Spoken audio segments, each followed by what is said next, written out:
Satu hal yang paling dikhawatirkan adalah keterbelahan, ya. Segregasi sosial itu sebuah hal yang harus kita hindari sedemikian rupa. Kenapa? Karena dia punya dampak berkelanjutan.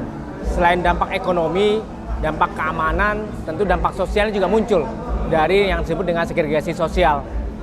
Dengan demikian harus ada langkah nyata yang dilakukan oleh siapa? Pemerintah.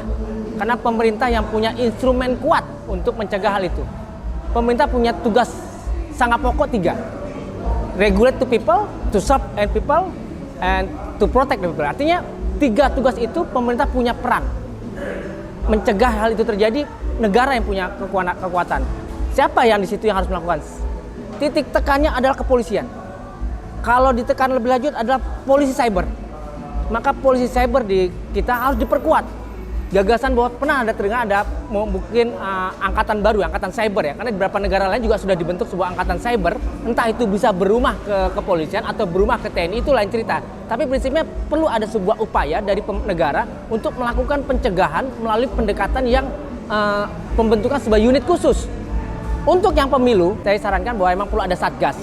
Memang ini ranah-ranah pemilu, maka KPU bisa saja menginisiasi sebuah cara agar tercegah atau menghindari berbagai hate speech atau penyebaran informasi palsu di media sosial dengan terbentuknya Satgas Demokrasi Digital misalnya ya, kita sebut namanya itu.